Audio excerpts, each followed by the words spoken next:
Shalom Bapak Ibu semuanya. Selamat Paskah untuk kita semua. Bersukacita. Paskah menjadi bagian kita dan hari ini kita hadir dalam ucapan syukur di hadapan hadirat Tuhan. Mari kita bersatu dalam doa. Bapa yang baik, kami mengucap syukur untuk pekerjaan-Mu dalam kehidupan kami. Kami mengucap syukur untuk kesetiaan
sebab Engkau begitu baik dalam kehidupan kami, sehingga Engkau menebus kehidupan kami, membenarkan kami, dan menyelamatkan kehidupan kami. Jadi kasih oleh Tuhan, sama-sama kita katakan amin. Haleluya. Kita terus memuji Tuhan, dan kita mau berkata bahwa kasih Allah tidak berkesudahan dalam kehidupan saudara dan saya. Mari bersama-sama kita nyanyikan pujian kita. Haleluya.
Berjumpa dengan isi hati Tuhan, dan kita boleh dikuatkan, dipulihkan, dan kita tetap setia menjadi Tuhan.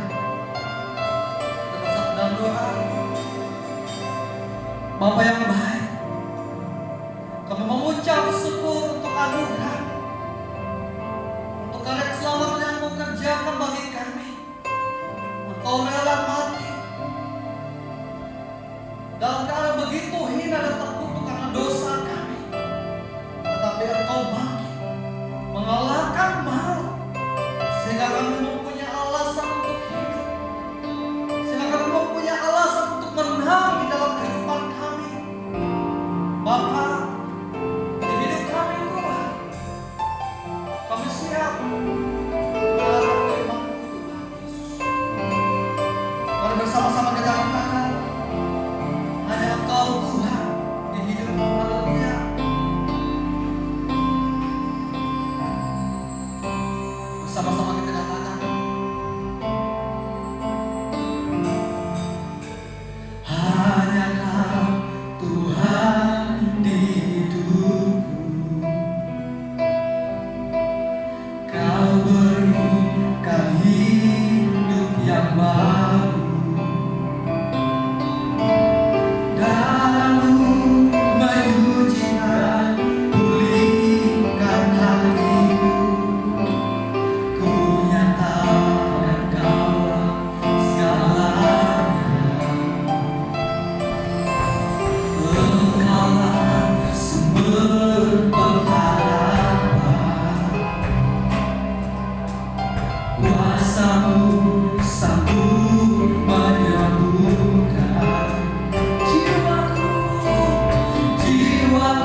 sehingga kita boleh siap untuk mendengarkan isi hati Tuhan. Mari kita bersatu dalam doa. Bapa yang baik, kami mengucap syukur untuk anugerah, penyertaan dan kasih karunia-Mu dalam kehidupan kami Bapa. Kami mengucap syukur untuk keselamatan yang Engkau anugerahkan bagi kami. Kami diberi menjadi kepunyaan dan hidup di dalam persekutuan dengan Engkau Bapa. Lengkapi kami Tuhan dengan hati sebagai seorang murid, sebagai seorang yang telah ditebus oleh Tuhan, sehingga pada akhirnya Bapa, kami boleh menangkap isi hati, tujuan dan nasihat bagi kehidupan kami, dan kami boleh diubahkan menjadi ciptaan yang baru yang menyenangkan hati Tuhan, menjadi berkat untuk kemuliaan nama Tuhan. Di dalam nama Tuhan Yesus, bersama-sama kita katakan amin. Haleluya. Hari ini Bapak Ibu, saya ucapkan selamat Paskah untuk kita semua. Walaupun sudah lewat beberapa hari perayaannya, tetapi semangat Paskah, kebenaran Paskah itu menjadi suatu kebenaran yang merema dan kita hidupi di dalam kehidupan kita hari lepas hari. Hari ini saya akan berkhotbah tentang kebenaran di balik kebangkitan Kristus. Bapak Ibu semuanya, banyak orang yang tidak memahami kenapa dia sebagai seorang yang beragama Kristen harus merayakan Paskah, harus merayakan Jumat Agung. Sehingga pada akhirnya kalau kita melihat banyak orang dalam kehidupannya seperti biasa-biasa saja, itu semua karena berangkat dari suatu keadaan pengiringan tanpa pengenalan yang benar akan Tuhan, tanpa pengenalan yang benar akan karya yang telah dilakukan oleh Tuhan berkaitan dengan kehidupan kita sebagai seorang berdosa. Sehingga hari ini kita akan mengkaji, kita akan melihat rahasia kebenaran apa yang terkandung di dalam peristiwa kematian Kristus sebagai anak domba Allah yang dipersembahkan untuk menggenapi tuntutan hukum Taurat, di mana dosa sangat dibenci oleh Allah dan orang berdosa seharusnya dihukum oleh Allah, mendapat penghukuman karena dosa. Tetapi di tengah-tengah kebenaran bahwa Allah membenci dosa, kabar baiknya adalah bahwa Allah sangat mengasihi orang berdosa. Sekali lagi saya ulangi bahwa Allah sangat membenci dosa, dan bahkan Dia tidak bisa untuk melihat dosa. Sehingga saudara dan saya sebagai keturunan Adam dan Hawa yang jatuh ke dalam dosa seharusnya mendapatkan penghukuman dari Allah. Tetapi di samping Allah begitu kudus dan membenci dosa, Allah sangat mengasihi saudara dan saya sebagai orang berdosa. Allah sangat mengasihi manusia yang diciptakan pada mulanya segambar dan serupa seharusnya dengan Allah. Jadi Bapak Ibu, kalau kita melihat dan menghayati perayaan Paskah dan juga Jumat Agung, dua hal yang akan kita temukan di dalam peristiwa itu. Yang pertama adalah disalib Jumat Agung. Di sana kita melihat ketegasan Allah terhadap dosa.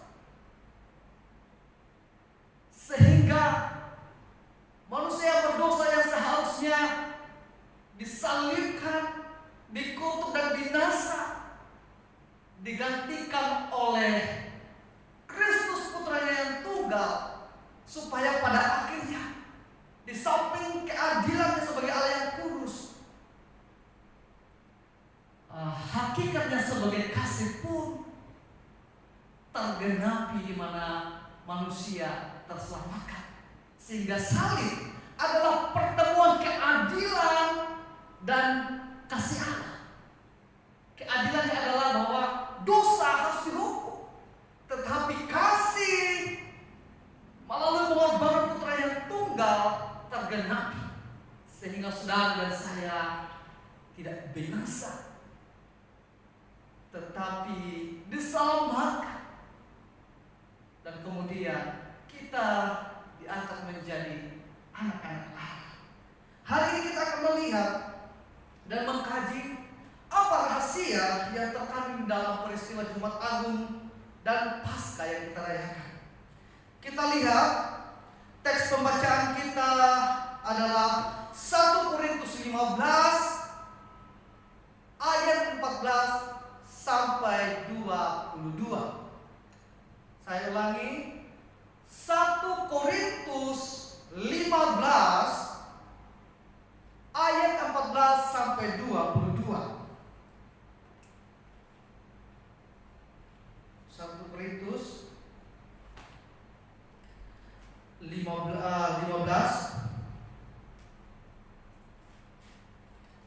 ayat 14 sampai 22. Berkata demikian, tetapi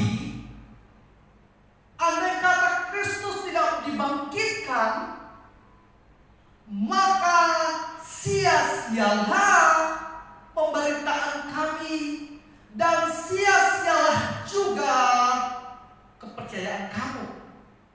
Lebih daripada itu, kami ternyata berdusta terhadap Allah, karena tentang Dia kami katakan bahwa Ia telah membangkitkan Kristus, padahal Ia tidak membangkitkannya. Kalau andai kata benar bahwa orang mati tidak dibangkitkan. Ayat 16, sebab jika benar orang mati tidak dibangkitkan, maka Kristus juga tidak dibangkitkan. Ayat 17, dan jika Kristus tidak dibangkitkan, maka sia-sialah kepercayaan kamu dan kamu masih hidup di dalam dosamu. Demikianlah binasa juga orang yang mati di dalam Kristus. Jikalau kita hanya dalam hidup ini saja menaruh pengharapan kepada Kristus, maka kita adalah orang-orang yang paling malang dari segala manusia. Ayat 20 berkata demikian. Tetapi yang benar ialah bahwa Kristus sebagai sulung dari antara orang-orang yang telah meninggal. Sebab sama seperti maut datang karena satu orang, demikian juga dengan kebangkitan orang mati datang karena satu orang manusia. Karena sama seperti semua orang mati dalam persekutuan dengan Adam, demikian pula semua orang akan dihidupkan kembali dalam persekutuan dengan Kristus. Haleluya.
dan kemudian itu tidak terjadi, maka dia bukanlah Tuhan. Sebab dia tidak benar di dalam keseluruhan ucapan, tindakan, dan hidupnya. Kalau ternyata Kristus tidak bangkit, maka sia-sialah kita menjadi orang Kristen. Maka sia-sialah kita merayakan Paskah. Dan bahkan sebenarnya kalau tidak ada kebangkitan, maka tidak ada perayaan Paskah untuk orang Kristen, saudara. Dan hari ini kita akan melihat kesia-siaan yang seperti apa yang akan terjadi dalam kehidupan saudara dan saya kalau ternyata Kristus tidak bangkit. Kita melihat bentuk kesia-siaan kalau ternyata Kristus tidak bangkit. Kita lihat di dalam 1 Korintus 15 ayat 17. Masih dalam pembacaan kita yang tadi. 1 Korintus 15 ayat 17 berkata demikian. Dan jika Kristus tidak dibangkitkan, maka sia-sialah kepercayaan kamu, dan kamu masih hidup di dalam dosamu. Saudaraku, upah dosa adalah maut. Akibat dari kejatuhan manusia tidak ada yang lain selain manusia akan mengalami maut, saudara. Kita dapat melihat di dalam Roma dengan tegas berkata bahwa semua orang telah jatuh ke dalam dosa. Sejak Adam dan Hawa dan keturunannya, semuanya jatuh di dalam dosa. Dan manusia tidak bisa menyelamatkan dirinya sendiri. Manusia tidak bisa melakukan sesuatu untuk menyelamatkan dirinya sehingga terhindar dari hukuman dan murka Allah, selain dari satu kenyataan bahwa ada korban yang dipersembahkan, korban yang tidak bercacat celah, yang tidak mengandung dosa, sehingga pada akhirnya saudara dan saya bisa terselamatkan. Sehingga kalau kita melihat di dalam perjanjian lama, ketika orang melakukan dosa, mereka akan membawa domba, kambing, burung tekuku untuk dipersembahkan kepada Allah. Adapun cara mempersembahkan kepada Allah sehingga mereka diampuni dosanya adalah binatang tersebut harus disembelih, dicurahkan darahnya, saudara. Dan kemudian bukan hanya seperti itu, hewan yang dipersembahkan harus adalah hewan yang tanpa cacat celah. Dan ini hanya digenapi oleh Kristus yang tidak bernoda, tidak berdosa. Sehingga pada akhirnya saudara dan saya bukan hanya diampuni, tetapi dipulihkan, diselamatkan, diangkat menjadi anak-anak Allah. Dan kemudian kita dapat memanggil dia, ya Aba, ya Bapa. Saudaraku, dalam Roma 6 ayat 23 berkata bahwa upah dosa, akibat dari dosa hanya maut, tidak ada yang lain, saudara. Apa yang dimaksud dengan maut, saudara? Kalau kita melihat di dalam perjalanan Adam dan Hawa, ketika mereka jatuh di dalam dosa, mereka diusir keluar dari Taman Eden, saudara. Kita dapat melihat di dalam Kejadian 3 ayat 23 sampai 24. Kita lihat di dalam Kejadian 3 ayat 23. Kejadian 3 ayat 23 sampai 24. Ini adalah suatu kejadian yang terjadi setelah mereka memakan buah yang dilarang oleh Allah. setelah manusia jatuh ke dalam dosa. Berkata demikian firman Tuhan. Lalu Tuhan Allah mengusir dia dari Taman Eden supaya ia mengusahakan tanah dari mana ia diambil. Ia menghalau manusia itu dari sebelah timur Taman Eden, ditempatkannya lah beberapa keruk dengan pedang yang menyala-nyala dan menyambar-nyambar untuk menjaga jalan kepada pohon kehidupan. Sebelum jatuh dalam dosa, Adam dan Hawa hidup dalam persekutuan yang begitu baik dengan Tuhan. Mereka tinggal di Taman Eden, menikmati hadirat dan kebaikan Tuhan. Tetapi ketika mereka jatuh dalam dosa, mereka dihalau oleh Allah keluar dari Taman Eden, saudaraku. Inilah yang dimaksud dengan maut, bahwa upah dari dosa adalah suatu keterpisahan dengan Allah, suatu kehidupan yang tanpa Allah, suatu keadaan di mana manusia tidak bisa berjumpa dengan baik dengan Allah. Kita melihat bahwa dulunya manusia begitu akrab dengan Allah, tinggal dalam persekutuan yang begitu baik. Tetapi ketika jatuh di dalam dosa, manusia terpisah dari Allah. Saudaraku,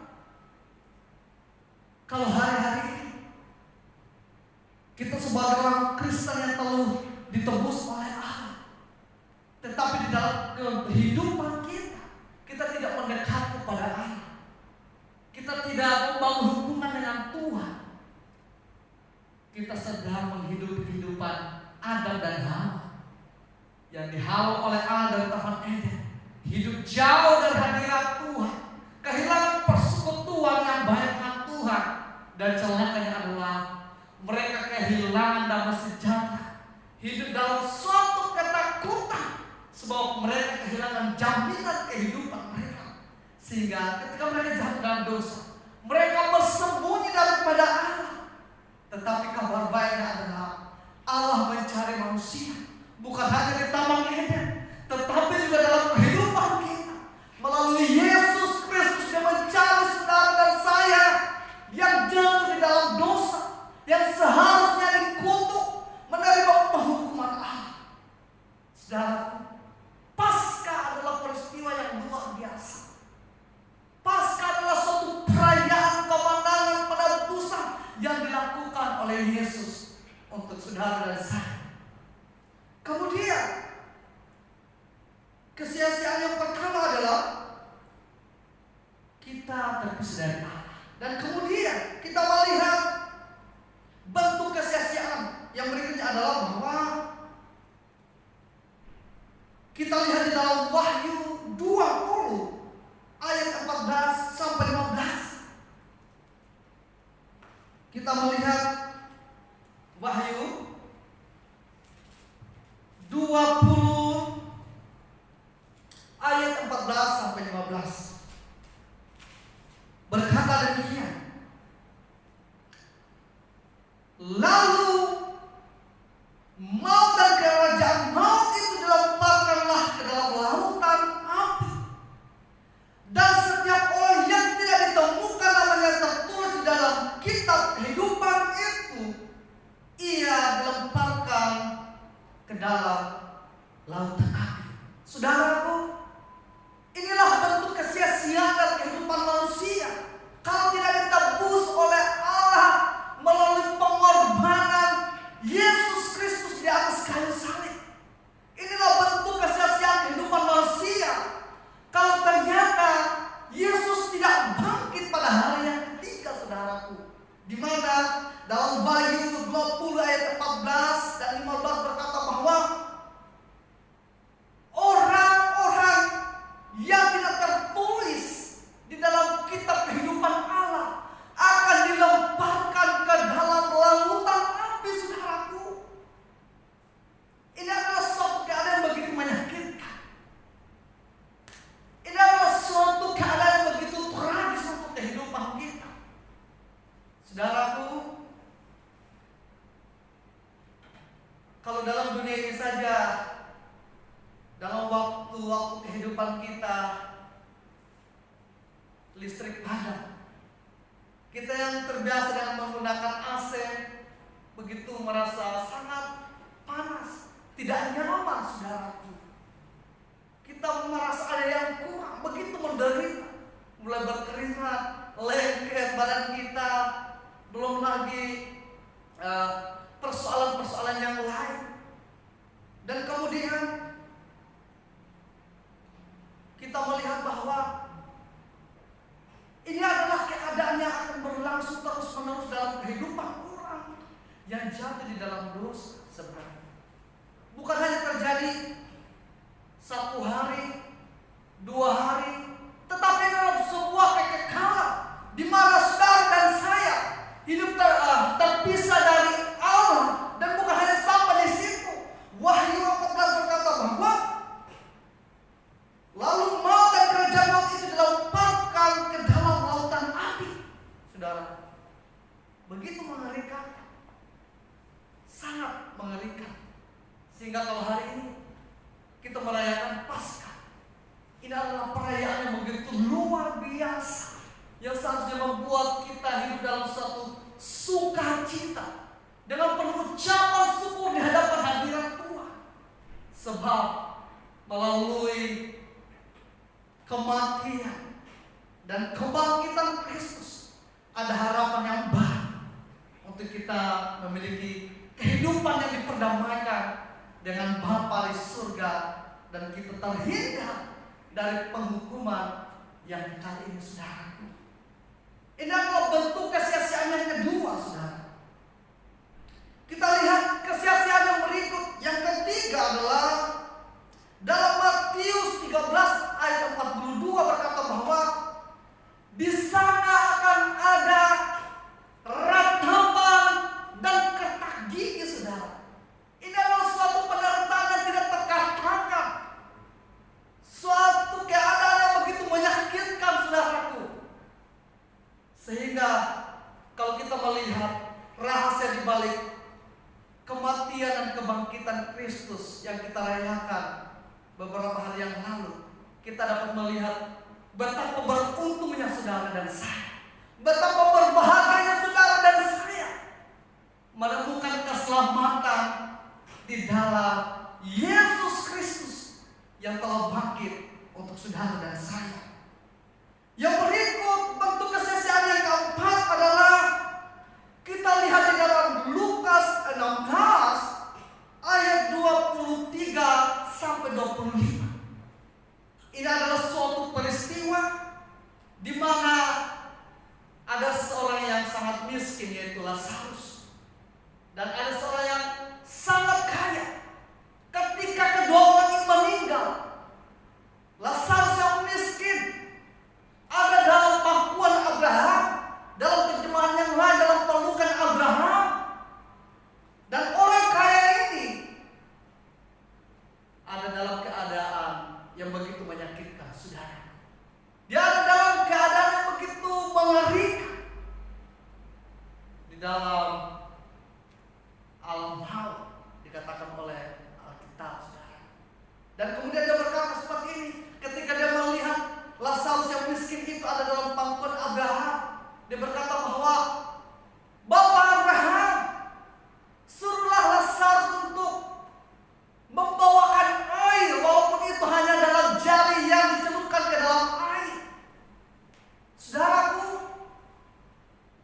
dari peristiwa ini kita melihat bahwa orang yang terpisah dari hadirat Allah mengalami suatu keadaan yang begitu mengerikan. Tentu kalau kita melihat bahwa ini adalah suatu cerita, perumpamaan yang diberikan oleh Yesus kepada setiap kita, sehingga ini mengandung arti yang figuratif, gambaran, bahwa di luar persekutuan dengan Allah ada suatu penderitaan yang begitu berat, penderitaan yang begitu dahsyat. Bukan hanya seperti virus corona sudah berjalan 2 tahun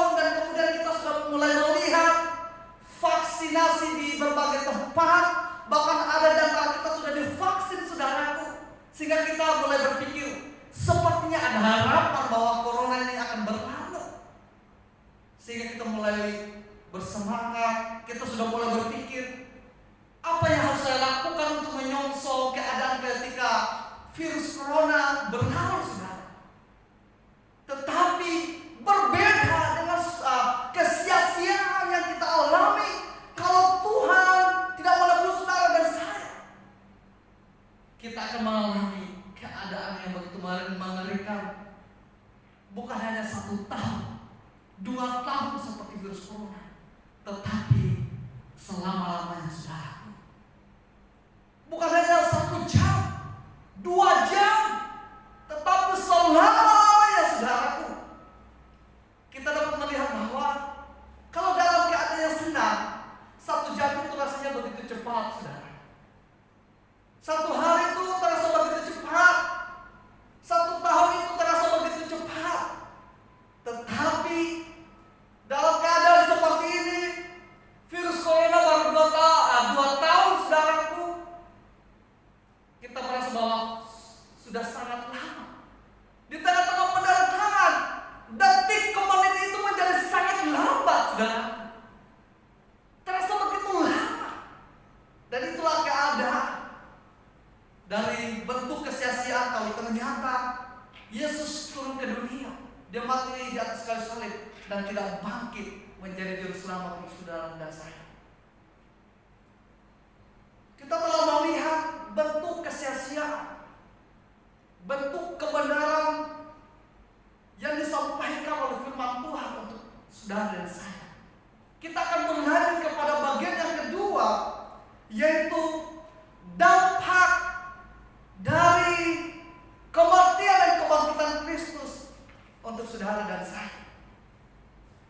Kita dapat melihat di dalam kebangkitan Tuhan, kita menemukan harapan yang baru, sesi yang baru di dalam kehidupan saudara dan saya. Kita melihat bentuk yang pertama dari keadaan yang dialami oleh saudara dan saya berkat kebangkitan Tuhan. Yang pertama adalah kita lihat di dalam Markus 10 ayat 45. Markus 10 ayat 45 berkata demikian.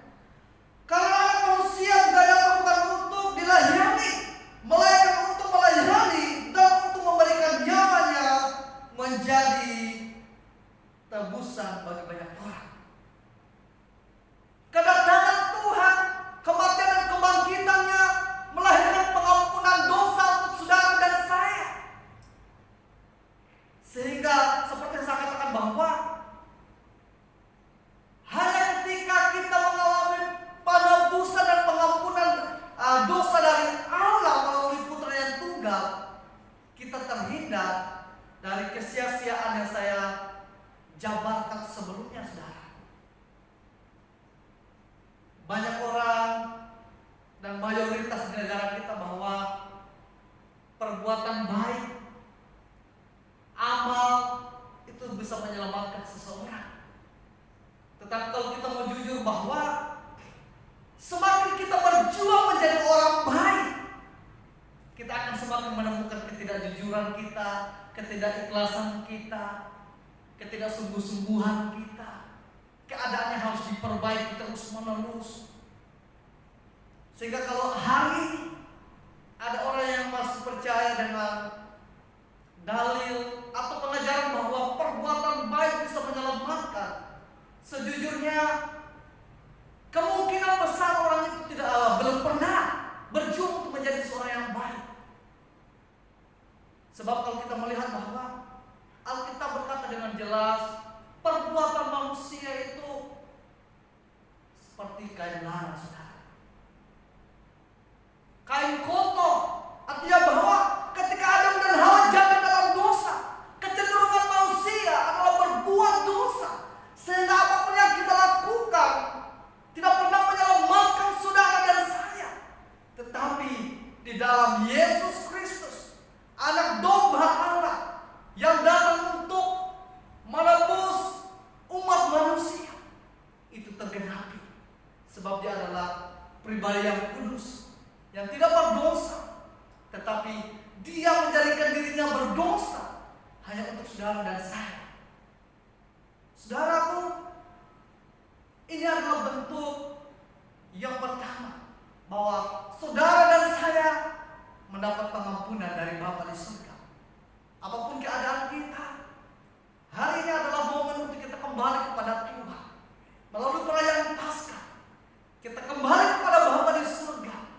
menerima pengampunan Tuhan dan memulai kehidupan yang baru bersama dengan Tuhan.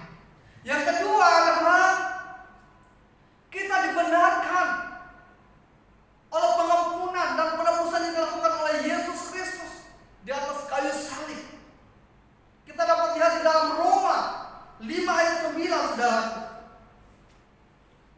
Roma 5 ayat 9 berkata demikian, lebih-lebih karena kita sekarang telah dibenarkan oleh darahnya, kita pasti akan diselamatkan dari murka Allah. Saudaraku,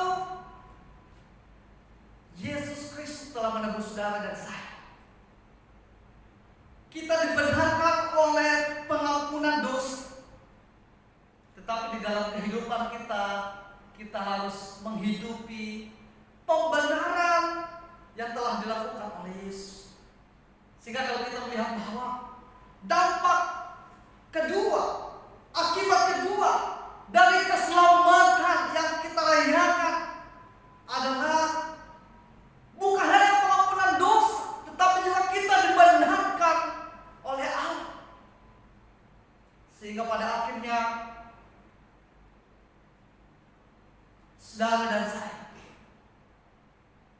harus menghidupi pembenaran yang dilakukan oleh Allah melalui Putranya yang tunggal. Dalam hal ini seperti saya katakan bahwa ketika seseorang dibenarkan oleh Allah, tanggung jawabnya adalah menghidupi kebenaran,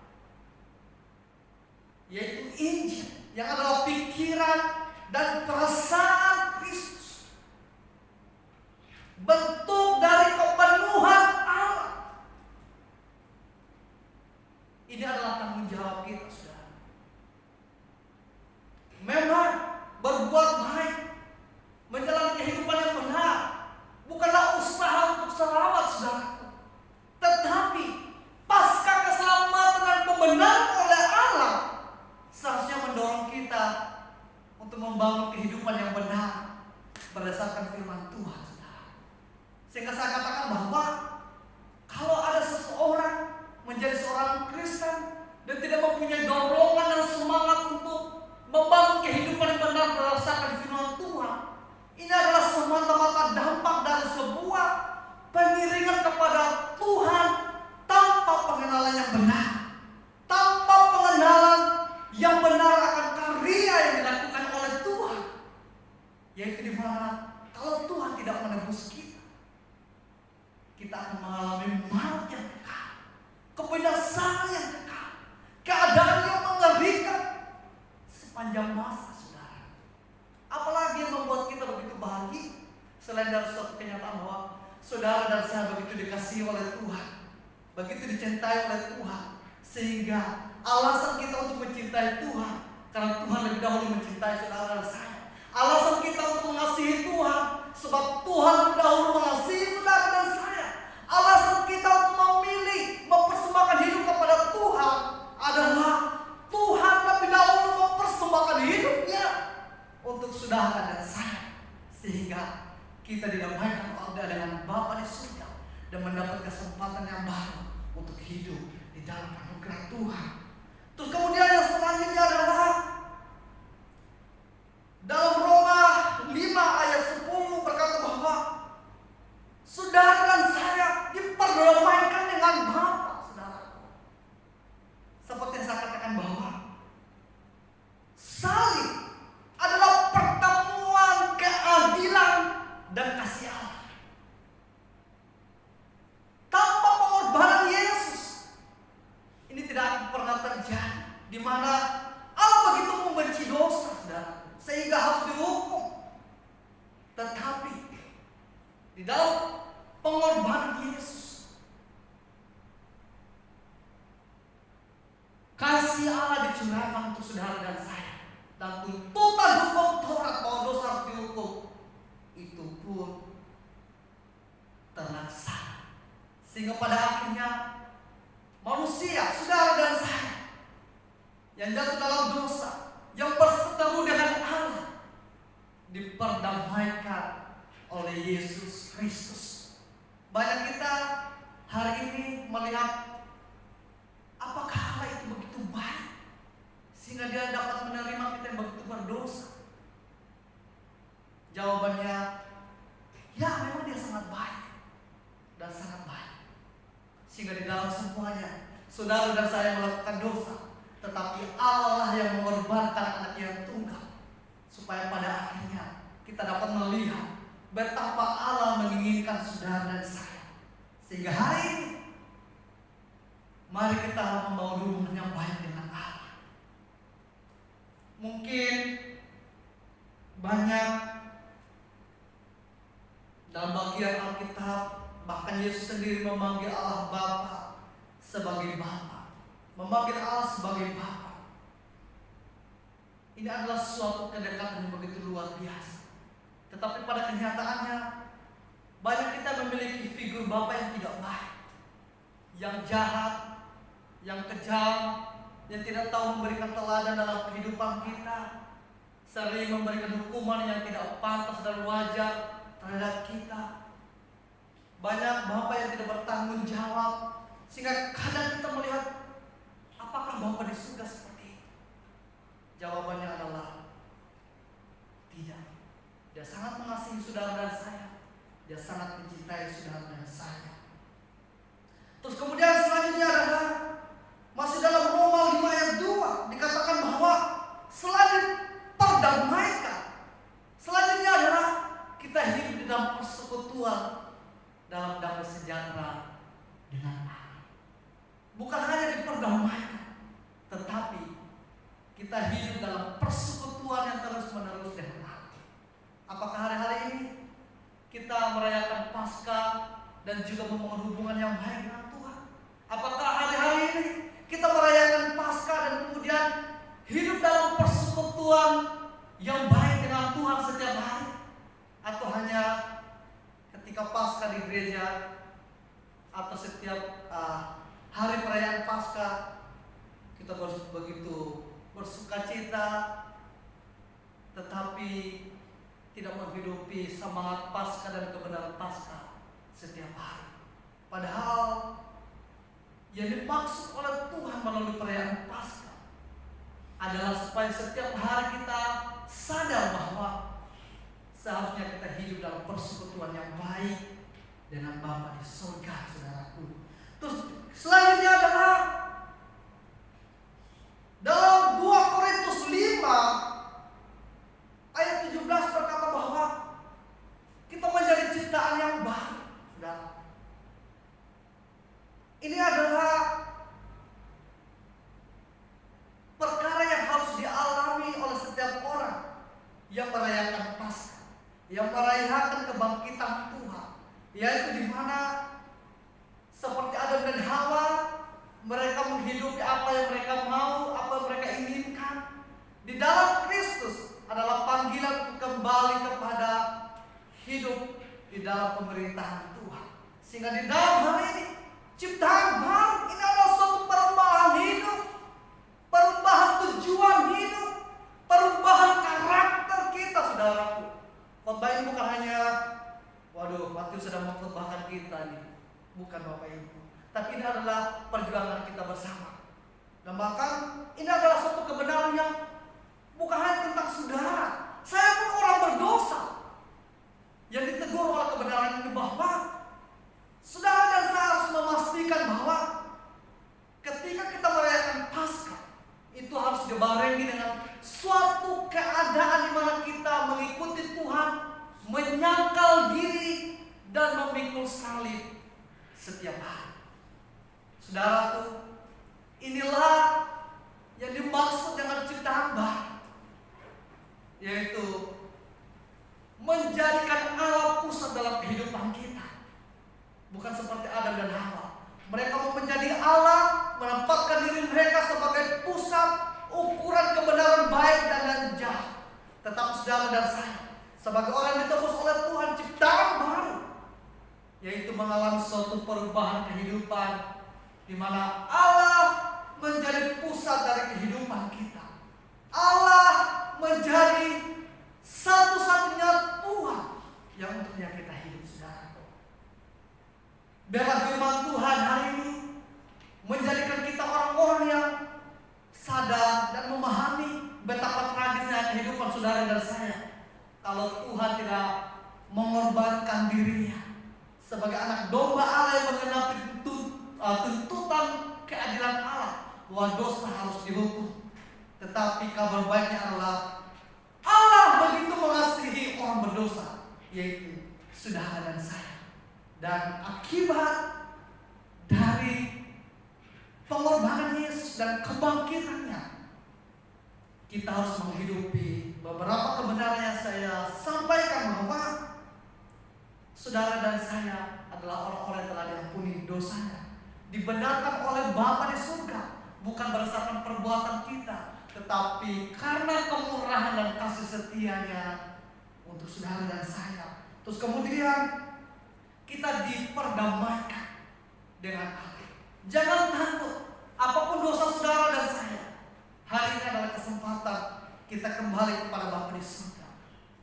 Iblis mengingatkan dosa kita dan mendakwa kita supaya kita jauh daripada Tuhan.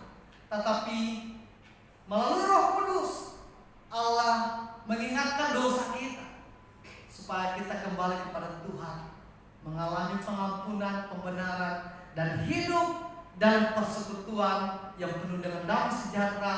Dan kemudian kita memiliki alasan untuk menjadi ciptaan yang baru, memulai kehidupan yang baru, memulai kehidupan yang menyenangkan hati Allah, yaitu bahwa Allah begitu setia sampai-sampai putranya yang tunggal diberikan untuk saudara dan saya. Landasan kita untuk setia kepada Tuhan adalah karena Tuhan setia.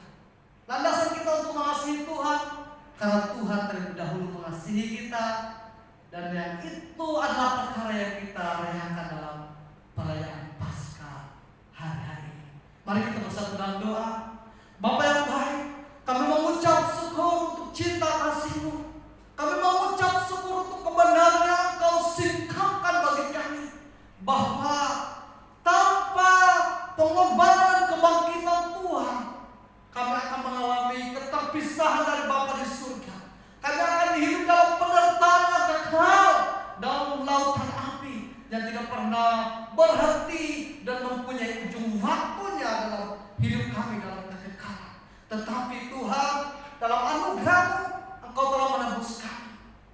Engkau mengampuni dosa kami, membenarkan kami, mendamaikan kami dengan Bapa di surga, dan kemudian memampukan kami untuk hidup dalam persekutuan yang baik dengan Tuhan, dan kemudian memiliki alasan untuk kami menyenangkan hati-Mu melalui kehidupan yang baru, ciptaan yang baru yang dibangun di atas dasar firman-Mu, Injil-Mu bagi kehidupan kami.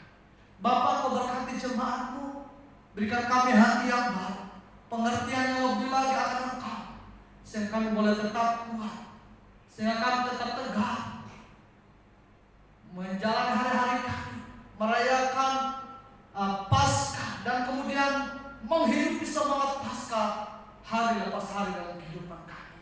Di dalam nama Tuhan Yesus yang diberkati oleh Tuhan, sama-sama kita katakan amin. Mari Bapak Ibu, sebelum kita mengakhiri ibadah kita, mari kita memuji Tuhan. Haleluya.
Mari bersama-sama kita bersatu dalam doa.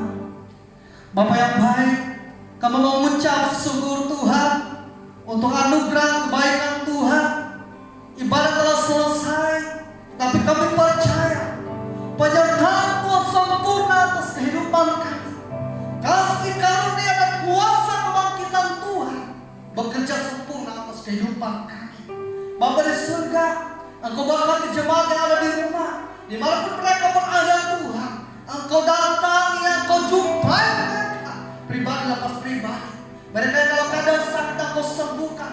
Mereka yang dalam keadaan sedih Engkau hiburkan dan kuatkan mereka. Mereka membutuhkan jalan keluar, Engkau hadir dengan jawaban yang tepat pada waktunya, sehingga mereka boleh melihat tangan Tuhan yang kuat menopang dan menolong kehidupan mereka.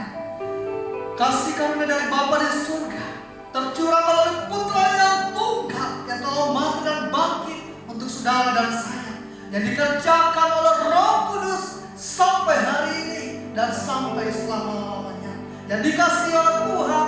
Sama-sama kita katakan amin.